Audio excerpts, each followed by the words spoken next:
So what does it mean to be spiritual? What does it mean to live a spiritual life? This is really important to ask, to look at, to think about, because of the massive industry that is the quote spiritual industry or spirituality or whatever you want to call it. So what we're going to do is really, what does it mean when we say, dude, I'm so spiritual? And understand all of the problems that this sort of mindset creates and how we can actually be more spiritual and actually we can live a spiritual life. And the first thing we can really understand is that in the same way that everything is natural, is the same way that everything is spiritual. Because it exists in this reality. Because it exists and is made up of the same energy as everything else. Because at the subatomic level, on the quantum physics level, everything is the same thing. So then how can you say, well, that thing is spiritual, but that thing isn't, when in reality, it's the same stuff. And in a mystical context, everything is all one. Everything is the Godhead or Brahman or the Tao or whatever terminology you want to use to describe it. It's the same underlying idea that the inherent fabric or the inherent connecting reality, it's all the same. And it's really not a question of what is more spiritual or less spiritual, but really what's useful, effective, or harmonious. So these are some of the things we're going to look at now, and we're going to really break down and deprogram a lot of the stuff that gets in the way. And we're doing this because we look at spiritual culture and we understand that the vast majority of people are really functioning kind of like addicts. They're functioning kind of like anyone that is obsessed with sex or drugs or alcohol or extreme forms of entertainment, wherein they're constantly jumping from one thing to the next thing to the next thing to the next thing, always trying to escape or get rid of something or be something different or escape from life or numb themselves out from life. And usually, most of the time, this is what is labeled as, being spiritual. And it is really people's attempt to sort of escape, or their attempt to think, well, I'm not very good now, but if I just follow the rules, if I just follow this practice or do this thing, then maybe I will be better. And I think if you take a look around, look at the industry, look at people in the industry, look at practitioners, I think you can see a lot of these things happening and a lot of these trends and guiding principles coming into play. So then why is that the case? Why do people have this mindset? Why do people behave in such a way? And why do people feel the need for a spiritual practice in the first place? Because there's no other organism on the planet that needs a spiritual practice or needs a way to connect with nature or needs a way to feel centered or harmonious. It's only us. It's only us human beings that really made up and invented the whole thing. So the first thing we look at is the hierarchical view of reality. And how that plays out in this context as well, we have our teacher. We have the authority. And the incorrect way to approach it is basically from this hierarchical view where we say, oh, well, they have the wisdom, they have the insight, they have the knowledge, they're enlightened, but if I just follow their program or do what they tell me to do, then maybe I'll be better. Or not maybe in this lifetime, but maybe in the next one I'll finally be at the level where I can hear what they're saying or see what they're saying or be on, a similar frequency. And likewise, what ends up coming about as a result of that pattern is people have this idea that if they just do this thing, then it will somehow just make their life perfect. They'll be perfect, and life just won't be stressful. There won't be any pain or suffering anymore. And if that sounds weird, just look at it and observe how people react to teachers or authorities or gurus. Basically, what usually happens is people see these people and then they project all of their assumptions and all of their beliefs and all of their insanity onto this person, thinking this person should be larger than life because they're on this pedestal, they're higher up in the hierarchy, so they should be all of these different things. I mean, they really shouldn't be human anymore. They should be this perfect, idealized thing. Then what happens is this person observes some behavior or pattern in the teacher and says, and they were a faker. They don't get it. They're not real. They're not really enlightened. They're not really on the level. They don't really get it. And then they say, well, I need to go get a better teacher. I need to go get a new teacher, a new path, a new method, a new yoga, a new meditation, a new whatever, because then maybe they'll have it. And it's really all coming out of this hierarchical point of view. And that thing plays out also in how people tend to relate to self and other. Meaning people have this idea, well, I do meditate, I do yoga, I do all this stuff. That person doesn't. They don't know anything. They're not enlightened. They're not on a spiritual path. They're just boring, plain old human beings. Whereas I'm this great spiritual seeker. I'm on a path. My life is this, my life is that. And it's just better than all of these other people. And really, this is something that everyone deals with. I'm not saying I've never thought it, because I definitely have. And that's how I know these things are true, because in the past, I saw them to be playing out in my own life, in the life of people that I was surrounded with, in the life of people that I've consulted with and coached over the years. It's a really predominant and popular meme or mental virus that really plagues a lot of people. And usually it's just a hurdle or something to overcome to get to a better place or a more clear place of understanding. So it really creates this whole self-other duality where, well, we think we're better than everyone because we have a spiritual practice. And then that creates this other hierarchy in the body where we think, the physical's stupid, the physical body's stupid, having material things is dumb and lowly and gross, and who wants all that? And I gotta be an aesthetic, and I gotta not have things, and I gotta not want things. And oh wait, my brain and my body want things, but I can't want things, so I have to fight wanting things, and the things are bad, so I gotta do this, I gotta do that. I gotta expunge away and get rid of all my desires and get rid of everything and make sure that I'm just this pure spiritual being.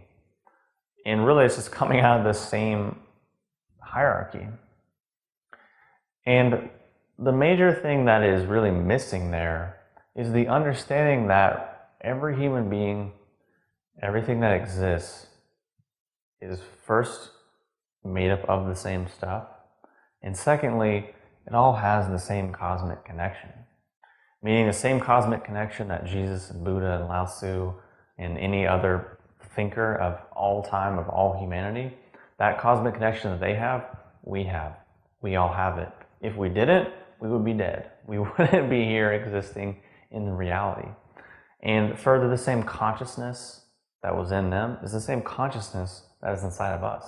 The same energy is the same energy that is inside of us. And what gets in the way of the expression of that is these sort of distorted, weird beliefs.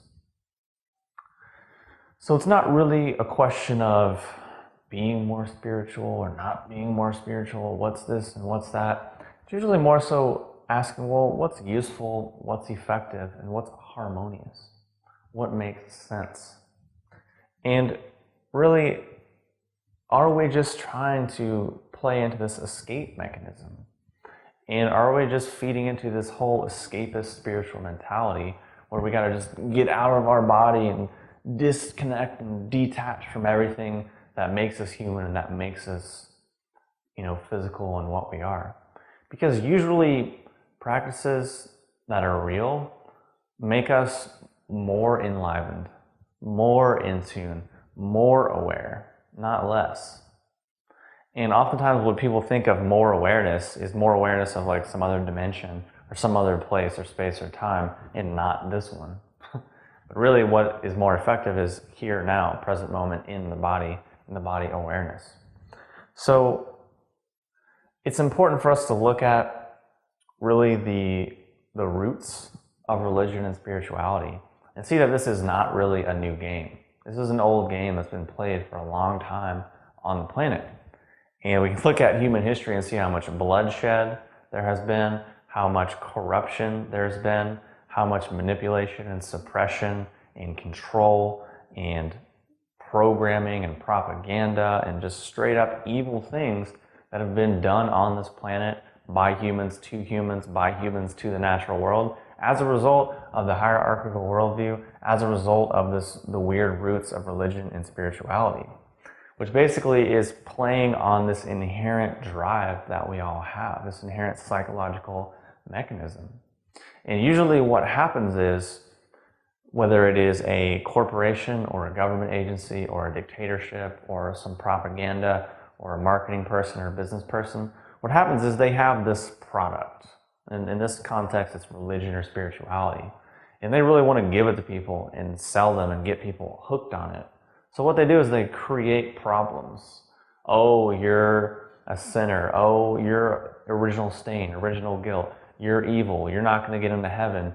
The universe doesn't like you. You're not in touch with God. You're not this. You're not that. And all of this stuff is based on, of course, the hierarchy, but it's really creating problems. It's creating anxiety and tension, fear in the person. And they think, well, how do I fix it? Oh, coincidentally, here's the fix.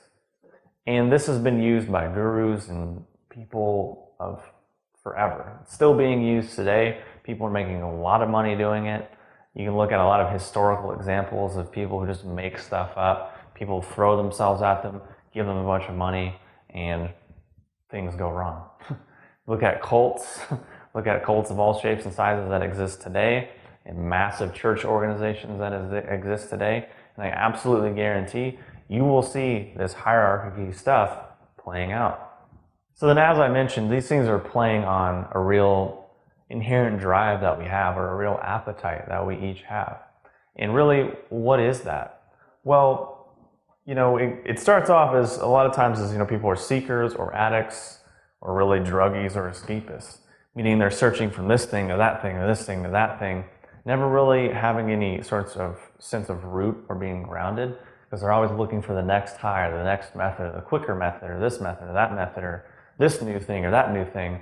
They're really just jumping around, just like a person would jump around to bars, jump around to mates, jump around to drugs, jump around to substances. It's really the same pattern, the same psychological impetus or drive that's happening.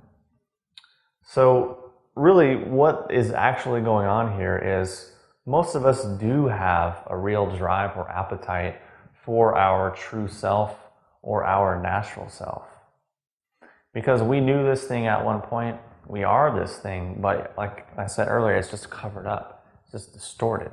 We've taken on all of these things. We've been programmed and brainwashed by all these organizations to make us forget that simple truth, to make us lose touch of that thing which is inside of us all the time. So how we get more in touch with it is we just get rid of all of the crap. We get rid of the stuff that is really getting in the way or clogging up the system. Likewise, if you have a hose and there's a knot in the hose, you get rid of the knot, everything works better. And the body is the same way. We are constructed of energy meridians in blood vessels and blood circulation and lymphatic circulation, nervous system tissue. These are all tubes, more or less. And if there's a knot in the tube, or constriction, or a crystallization, or a hindrance in the flow of that tube, it's going to be ill health. It's going to be dis-ease, or a lack of ease. So what does it all really mean then? What is spirituality really about? How can we really understand it, or not understand it in a real way or a true way, but something that is based on being useful, effective, and harmonious? Because that's really what it's all about, because we already understood everything's natural. Everything is spiritual. We don't have to do anything. We don't have to become anything.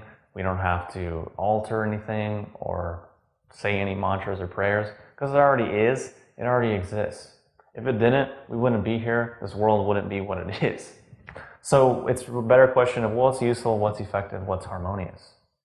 So usually it comes down to embodiment, meaning being in the body. It comes down to harmony and what feels right, what our body communicates as being the right thing. Not what our mind says we should, must, or ought to do, but what our body says yes to. Because our body is binary. It will just say, or yes, no. Retreat, advance, advance, retreat, expand, contract. Pretty simple, pretty straightforward. Which again is really what it's more about, is expansion and learning, refinement and transformation. And why is that important? And why does that really translate to being true? Well, it translates to being true for two different things. Number one is baggage. And number two is the theory of relativity, or what Einstein can teach us about being a spiritual seeker. And then the third is the simple facts of the central nervous system. So let's take a step back and understand each one of these individually. So number one, we'll take a look at baggage. And let's imagine that each one of us has just like a massive suitcase kind of just chained to our leg. And really, we all have it. We're all dealing with it. And what spiritual people try to do is do all of these things to get away from it and run away from it. But all the while, it's connected to them and it doesn't go away. So we can go to the Himalayas, we can go to India, we can go to this ashram, this place, that place. There's all over the world, all over the planet, and everywhere we go, what usually happens is we feel good for a little bit and then all the same stuff starts coming up, all the same patterns, all the same cycles, because everywhere we go is the same place.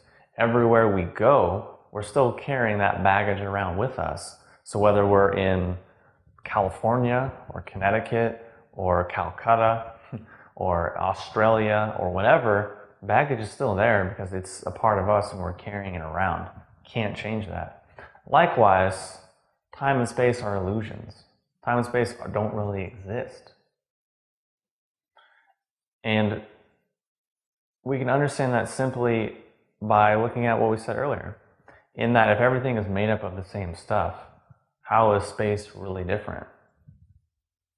Meaning, everywhere we go on the earth, we're still on the earth, so we haven't really gone anywhere. Everywhere we go, we're still in this dimension, we're still in this galaxy, we're still in this solar system, so we haven't really gone anywhere.